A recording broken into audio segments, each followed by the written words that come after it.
بسم الله الرحمن الرحيم. إنما الخمر والميسر والأنصاب والأزلام رجس من عمل الشيطان فاجتنبوه لعلكم تفلحون.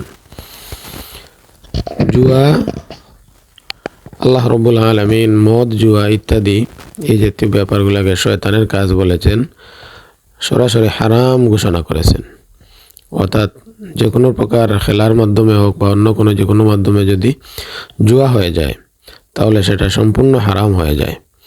এর মাধ্যমে নানা ধরনের ব্যক্তিত্ব ধ্বংসই হয়, পরিবার এবং সমাজের অনেক প্রকারের সমস্যা, ফিতনা এবং শত্রুতা পয়দা হয়, যেটা আল্লাহ রাব্বুল আলামিনের কোরআনের ফরমান। তো আমরা সাধারণত অনেক সময় এই বিষয়টা আমরা জানি না আসলে জুয়া কাকে বলে। আমরা অনেকেই সাধারণতভাবে মনে করি জুয়া তো হারাম, ঠিক নয়। কিন্তু আমাদের কার্যক্রমে বিশেষ করে এই যে বিভিন্ন প্রকার খেলাধুলার মাধ্যমে যে সাধারণত প্রতিযোগিতামূলক খেলা হয় বা পারস্পরিক বিনোদন হিসাবে হোক বা যে কোনো কারণে হোক, এগুলোর মধ্যে আমরা সাধারণত এগুলাকে মনেই করি না। অথচ অনেক ক্ষেত্রে দেখা যায় বিভিন্ন কারণে সেই খেলাগুলা, যেটা সরাসরি হারাম নয়, কিছু কিছু খেলা আছে সরাসরি হারাম, যেটা আল্লাহ রাসূল সাল্লাল্লাহু আলাইহি ওয়াসাল্লামের বার্তা রয়েছে। আবার অনেক খেলাধুলা সাধারণত রয়েছে যে সরাসরি হারাম নয়, কিন্তু বিভিন্ন পদ্ধতিগত কারণে সেগুলো হারাম হয়ে যায়। অনেক খেলাধুলা জুয়ার অন্তর্ভুক্ত হয়ে যায়। সেই জন্য এই সমস্ত বিষয়গুলো প্রত্যেক মুসলমানদের জন্য জানা অত্যন্ত জরুরি। আল্লাহ রাব্বুল আলামিন জুয়াকে সরাসরি হারাম ঘোষণা করেছেন, শয়তানের কাজ বলে অভিহিত করেছেন। সমস্ত মুসলমানদেরকে এই হারাম থেকে পরহেজ থাকার ঘোষণা দিয়েছেন, বলেছেন। তো আসলে আমরা সংক্ষেপে জানার চেষ্টা করি জুয়া কি। জুয়া সাধারণত বলা হয় ঝুঁকিপূর্ণ লেনদেন, যেটা এক অথবা ততোধিক মানুষ ঝুলন্ত একটা জিনিস রেখে যেটা কী করা হয়, খেলা হয়, যেটা একজন মানুষ অথবা ততোধিক মানুষ হয়তো পরিপূর্ণ লাভিত হবে, নতুবা পরিপূর্ণ ক্ষতিগ্রস্ত হবে। সাধারণত আরও পরিষ্কার ভাষা বলতে গেলে, যেমন উদাহরণ মনে করুন, কেউ বাজি ধরল, এইটা যদি ঠিক হয় তাহলে তোমাকে 200 টাকা দেবো, ভাই এ কাজে যদি আমি জিতি তাহলে তুমি আমার কাছ থেকে 200 টাকা নেবে।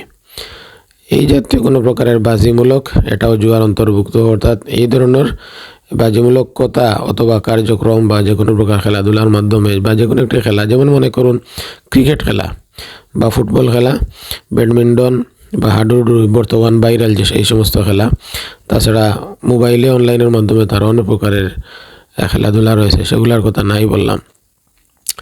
এই ক্রিকেট খেলার মধ্যে যদি বা ফুটবল খেলার মাধ্যমে যদি কী করা হয়, বাজি ধরা হয়, উভয় পক্ষে কী নির্ধারণ করে যে আমরা যদি হারি তাহলে তুমি আমাদেরকে 10,000 টাকা প্রদান করবে। এইভাবে যদি বাজি ধরে খেলা হয় তাহলে এটাই জুয়ার অন্তর্ভুক্ত। এটাই সম্পূর্ণ জুয়া ইসলামের দৃষ্টিতে সাফ হারাম, কেননা এটার ফলাফল সম্পূর্ণ অনিশ্চিত থাকে। আর যে কোনো এক পক্ষ সম্পূর্ণ লাভিত হয়, আরেক পক্ষ সম্পূর্ণভাবে ক্ষতিগ্রস্ত হয়। আর ইসলামে যে কোনো প্রকার এই জাতীয় প্রতিযোগিতামূলক বা যেখানে একটা সম্প্রদায় বেশি লাভিত হবে আরেকটা সম্প্রদায় ক্ষতিগ্রস্ত বেশি হয়, এই জাতীয় কোনো নীতি বা রীতি ইসলামের মধ্যে নেই। এজন্য এই জাতীয় যে কোনো প্রকার কার্যক্রম যে কোনো মাধ্যমে যদি করে কেহ, তাহলে সেটা জুয়ার অন্তর্ভুক্ত হবে, মারাত্মক হারাম হবে। নাউজুবিল্লাহ। আমরা আসলে বর্তমান যে প্রেক্ষাপট চলিতেছে, বিভিন্নভাবে আন্তর্জাতিক পরিমণ্ডলে এটা যে পরিমাণ জুয়াকে প্রমোট করা হচ্ছে, আল্লাহ পানা দান করুন। আল্লাহ যে এখনও এই দুনিয়াকে টিকিয়ে রাখতেছেন, সেটাই অনেক বেশি, অনেক দয়া ছাড়া আর কিছুই হতে পারে না।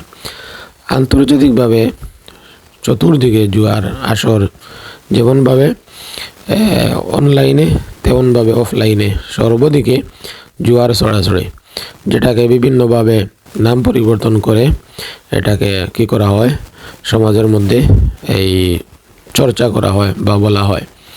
আসলে প্রত্যেকটা কার্যক্রমের যদি আপনি চুলচারা বিশ্লেষণ করেন বা তার রীতিনীতি দেখেন, তাহলে বেশিরভাগই প্রায় 99% জুয়ার অন্তর্ভুক্ত হয়ে যায়।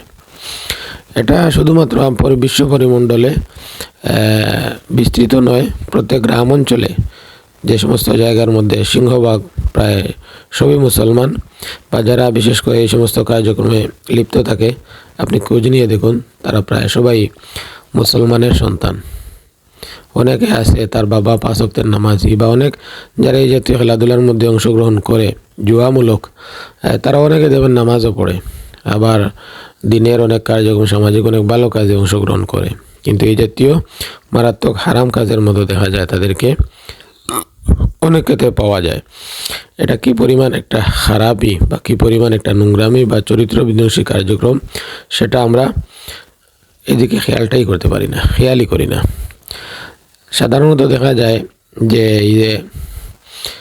এই শীতের সিজন শুরু হলে প্রত্যেক জায়গার মধ্যে বিভিন্ন জায়গায় mini football, mini cricket night, একই রাত্রের মধ্যে খেলা সমাপ্ত হবে। দেখা যায় সারাটা রাত মাইক বাজিয়ে টুর্নামেন্ট আয়োজন করা হয় বা খেলাধুলা হয়। আসলে এখানে আরেকটা বিষয় আমাদের জানা থাকা দরকার, বোঝা থাকা দরকার, সেই বিশেষ করে মাসলার ব্যাপারে। যদি মূলত জুয়ার অন্তর্ভুক্ত মূলত হবে না, যে যদি তৃতীয় পক্ষ থেকে যেমন টুর্নামেন্ট যারা আয়োজন করবে তারা যদি সম্পূর্ণ যেটা পুরস্কার দেওয়া হয়, তারা যদি সেটা যে কোনো স্পন্সরের মাধ্যমে হোক বা যে কোনো তারা তাদের যে কোনো ব্যাপার থেকে হোক, যদি তারা কি করে নির্ধারণ করে, তাহলে সরাসরি সেটা জুয়ার অন্তর্ভুক্ত হবে না। কিন্তু এন্ট্রি ফিস অনেক জায়গায় লওয়া হয়।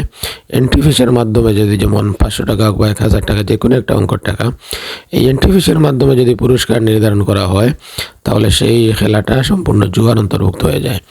অর্থাৎ উভয় পক্ষ খেলবে, তৃতীয় পক্ষ থেকে একটা সংস্থা হোক অথবা যে কোনো স্পন্সরের মাধ্যমে টুর্নামেন্ট, অর্থাৎ টুর্নামেন্ট যারা আয়োজন করে তাদের মাধ্যমে যদি পুরস্কার নির্ধারিত হয়, তাহলে সেটা সাধারণত সরাসরি জুয়ার অন্তর্ভুক্ত হয় না। কিন্তু এন্ট্রি ফিসের মাধ্যমে অথবা উভয় পক্ষ টাকা দিয়ে বা যে কোনো জিনিস দিয়ে যদি সেটা খেলাধুলার আয়োজন করা হয়, তাহলে সেটা জুয়ার অন্তর্ভুক্ত হয়ে যাবে, কেননা এখানে একটা সম্প্রদায়ের ক্ষতি নিহিত রয়েছে। এটা আমরা সংক্ষেপে বুঝলাম। এখন সাধারণত যদি ধরলাম সংস্থার পক্ষ থেকে বা স্পন্সরের মাধ্যমে পুরস্কার আয়োজন করা হয়েছে, কিন্তু আরও পারিপার্শ্বিক অনেক কারণে দেখা যায় এই ক্রিকেট খেলা হোক অথবা ফুটবল খেলা হোক, এটা মারাত্মক হারামে রূপান্তরিত হয়ে যায়, যার বহু কারণ রয়েছে। সংক্ষিপ্ত আকারে আমি আপনাদেরকে বলি, দয়া করে ভাই, আমরা মুসলমান, আমাদের প্রত্যেকটা কার্যক্রম মুসলমানিত হতে হবে। বিশেষ করে সামাজিক প্রেক্ষাপটে আমরা এমন কাজ করব না যে কাজের মাধ্যমে খারাপ এবং অপসংস্কৃতি প্রতিষ্ঠিত হয় এবং বহু গুনাহের কারণ আমি নিজে হতে পারি, নাউজুবিল্লাহ। যখন আপনি সামাজিকভাবে একটি কার্যক্রম প্রতিষ্ঠা করলেন যেটা ইসলামের সমর্থন করে না, আপনার এই কার্যক্রম দেখা দেখি যারাই এই কার্যক্রমে অংশগ্রহণ করবে, প্রত্যেকটা মানুষের গুনাহের একটা অংশ আপনার আমলনামার মধ্যেও কিন্তু অ্যাড হবে। এটা কিন্তু বোঝা দরকার। আল্লাহর আযাব থেকে বাঁচতে হলে, সমাজকে সুন্দর এবং নিজের চরিত্র সমাজকে ভালো রাখতে হলে এই জাতীয় অপসংস্কৃতি থেকে, জুয়া থেকে এবং কারণবশত অনেক প্রকারের হারাম থেকে আমাদের প্রত্যেককে বেঁচে থাকা অবশ্যই জরুরি। তো কিভাবে সরাসরি যদি জুয়ার অন্তর্ভুক্ত না হয়, কিভাবে না হয়, তৃতীয় পক্ষ থেকে যদি পুরস্কার নির্ধারিত হয় অথবা দেখো স্পন্সরের মাধ্যমে, সরাসরি হারাম হয় না। কিন্তু যদি যে খেলাটা আপনি খেলবেন বা যে প্রতিযোগিতাটা করবেন, সেই প্রতিযোগিতাটাই যদি মূলত হারাম হয়, ইসলামে সমর্থনযোগ্য হয় না, তাহলে তৃতীয় পক্ষ থেকে অথবা কোনো স্পন্সরের মাধ্যমে যদি দেওয়া হয়, তাহলে সেটাও কিন্তু কী হবে না, হালাল হবে না। কারণ মূলত যে জিনিসটার মাধ্যমে আপনি এটা পুরস্কারে জিতবেন, সেই মূলগত জিনিসটাই কিন্তু হারাম, এটা আরও মারাত্মক হারাম হবে। এটা আমাদের জানা থাকতে হবে। সাধারণত ফুটবল খেলা বা ক্রিকেট খেলা বলি বা ব্যাডমিন্টন খেলা বলা হয়, এই জাতীয় খেলা সাধারণত কি নয়, হারাম নয়। যদি পদ্ধতিগত কোনো প্রকারের হারাম এই সমস্তের মধ্যে না ঢুকে, শরীর চর্চার জন্য আপনি কিছু সময় অথবা আপনার শরীরকে একটু আরাম আসার জন্য কিছু সময়, যেখানে কোনো প্রকারের হারাম সন্নিবেশিত না হয়, আপনি করতে পারি, যে কোনো কেউ করতে পারে, এটা আমি নিজেও করতে পারি। আমার শরীর চর্চার জন্য আমি ব্যাডমিন্টন খেলতে পারি, অথবা কিছু সময় যেখানে শরীয়তের কোনো প্রকারের হারাম সন্নিবেশিত না হয় সেটা করা যাবে। কিন্তু কারণবশত অনেক হারামে কীভাবে রূপান্তরিত হয়, যেমন ধরুন নাইট মিনি ফুটবল যদি খেলা হয়, সারাটা রাত কী করা হয়, খেলা হয়। আল্লাহ রাব্বুল আলামিন রাতকে দিয়েছেন বিশ্রামের জন্য, যাতে দিনে কার্যক্রম করা যায়, ইবাদত করা যায়। এখানে মারাত্মক সময়ের অপচয় হয়। এক নম্বর মারাত্মক সময়ের অপচয়, যে ব্যাপারে এটা অপচয় অন্তর্ভুক্ত। আর অপচয় যারা করে তাদেরকে আল্লাহ রাব্বুল আলামিন শয়তানের ভাই বলে অভিহিত করেছেন। ইন্নাল মুবাযযিরিনা কানু ইখওয়ানাশ শায়াতিন, নিশ্চয় যারা অপচয়কারী তারা হচ্ছে শয়তানের ভাই। অপচয় করা হারাম। আপনি আল্লাহ রাব্বুল আলামিনের পক্ষ থেকে সময় একটা গুরুত্বপূর্ণ নেয়ামত, এই নেয়ামতের অপব্যবহার করা কোনো ক্রমে কারোর জন্য কোনো অবস্থায় ঠিক নয়। সাধারণত এই অনর্থক কার্যক্রমের মধ্যে আমরা সেই লম্বা সময় নির্ধারিত করা হয়, এই জন্য কারণবশত এই সময়কে অহেতুক অনর্থক লম্বা সময়ে এই অহেতুক কাজে ব্যয় করার কারণে সেটা অনেক ক্ষেত্রে সেই খেলাটা, সেই কার্যক্রমটা হারামে অন্তর্ভুক্ত হয়ে যায়। এসবের মধ্যে যদি যেমন দেখেন যে যদি মাইক দিয়ে প্রচারণা করা হয় তাহলে অনেকের কষ্ট হয়, আর ইজায় মুসলিম হারাম, দুইটা বিষয়। আরেকটা বিষয় যেমন মনে করুন যে নামাজে যদি ক্ষয়ক্ষতি আসে, অনেক সময় দেখা যায় খেলার মধ্যে লাগলেন, আসরের নামাজ দিয়ে বিকালে যদি কেউ খেলে অনেক সময় নষ্ট হয়ে যায়। মাগরিবের নামাজ, রাত্রে খেলা হয়, এশার নামাজ, ফজরের নামাজ, তাহাজ্জুদের অনেক মানুষ নামাজ পড়ে, কিন্তু এদিকে আজও দেখা শুনলাম এই ফজরের জামাতের আগে কিছু সময় আগে সেই খেলাধুলার এলান হচ্ছে। এই নাউজুবিল্লাহ, আল্লাহ মাফ করুন। এই কি পরিমাণ আমাদের চরিত্র কি, অথচ আপনি তথ্য তালাশ নিয়ে দেখেন প্রায় বেশিরভাগই মুসলমানের সন্তানেরা এই সমস্যার মধ্যে ভুক্তভোগী আছে। আমাদের ভাই, আমাদের ভাতিজা, আমাদের বাগনা, এরাই। কিন্তু আমরা অভিভাবকরা এই সমস্ত ব্যাপারে সম্পূর্ণ অসচেতন অবস্থায় আছি। ফলে আমি নিজেও নষ্ট হচ্ছি, আমার আদরের সন্তানদেরকে আমরা জাহান্নামের দিকে, তার চরিত্র অবক্ষয়ের দিকে আমরা ধাবিত করতেছি। তাদের ব্যাপারে কোনো খেয়ালই আমরা সঠিকভাবে করতেছি না।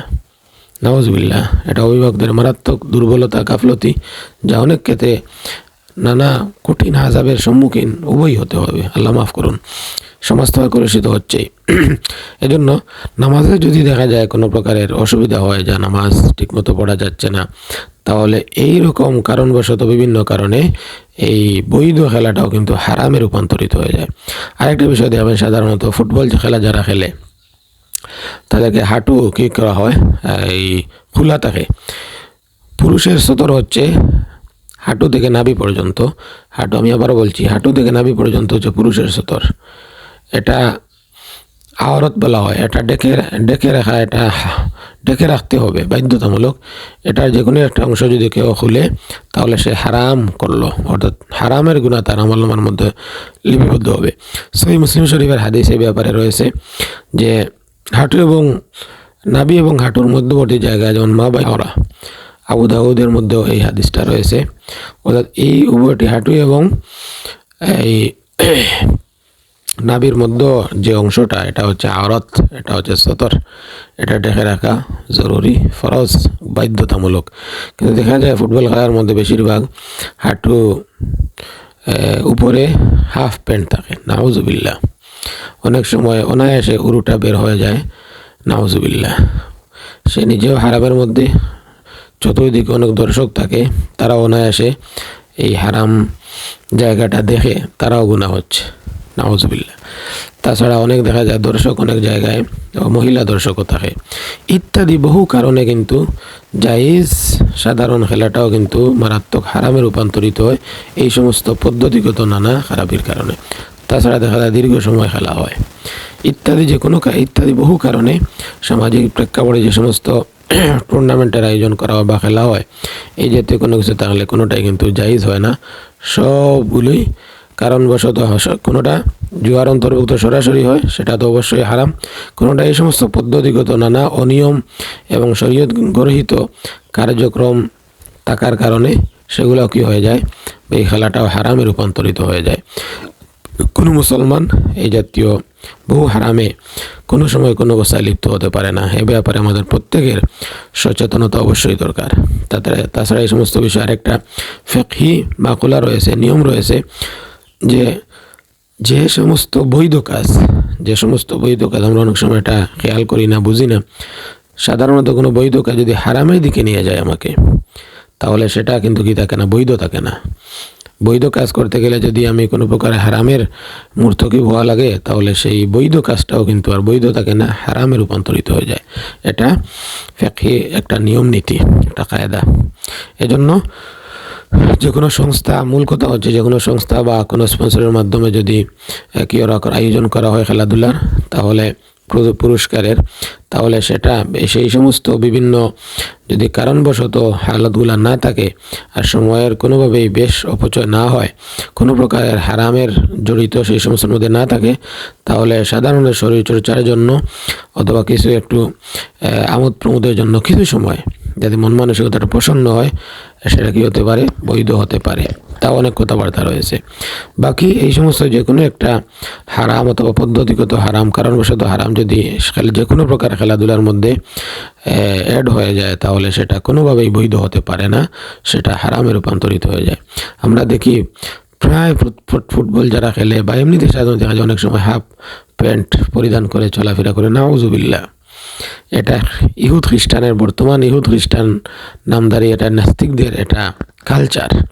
আমরা মুসলমানের সন্তানেরা অনেক ক্ষেত্রে এই কার্যক্রমে লিপ্ত হচ্ছি, নাউজুবিল্লাহ। আমাদের চরিত্র কোথায় গিয়ে দাঁড়িয়েছে? সুতরাং প্রিয় আমার ভাইয়েরা, আন্তরিক অনুরোধ, আল্লাহর ওয়াস্তে আপনারা বৈধভাবে কিছু সময় শরীরচর্চার জন্য খেলাধুলা করতে পারেন, কিন্তু এই জুয়া বা পদ্ধতিগত এই জাতীয় হারামে সন্নিবেশিত হয়ে সমাজকে নষ্ট করবেন না, নিজে নষ্ট হবেন না, নিজের চরিত্র আল্লাহর দেয়া সময় এভাবে নষ্ট করবেন না। আল্লাহর কাছে জবাব দেওয়া সম্ভব হবে না। কোনো সময়, কোনো অবস্থায়, কোন হালতে কার মৃত্যুবরণ হবে আপনি আমি কেউ বলতে পারবো না। সুতরাং এমন অবস্থায় আমাদের কার্যক্রম পরিচালিত হতে হবে যাতে আমি নিজেও লাভিত হই, আমার পরিবারও আমার কাছ থেকে লাভিত হয়, আমার সমাজও আমার কাছ থেকে ভালো জিনিস পায়, সমাজের মধ্যেও শান্তি শৃঙ্খলা, আল্লাহ রসুল সাল্লাল্লাহু আলাইহি ওয়াসাল্লাম আদর্শ যাতে বিস্তৃত হয়, সেই সমস্ত ব্যাপারে আমরা প্রত্যেকে প্রতিযোগিতা করব, ভালো কাজে প্রতিযোগিতা করব। খারাপ কাজ থেকে আমরা সম্পূর্ণভাবে নিজে বিরত থাকব, সমাজকে বিরত রাখার সর্বাত্মক চেষ্টা করব। আল্লাহ সবাইকে সহি সমঝ দান করুন। আসসালামু আলাইকুম ওয়া রাহমাতুল্লাহি ওয়া বারাকাতুহু।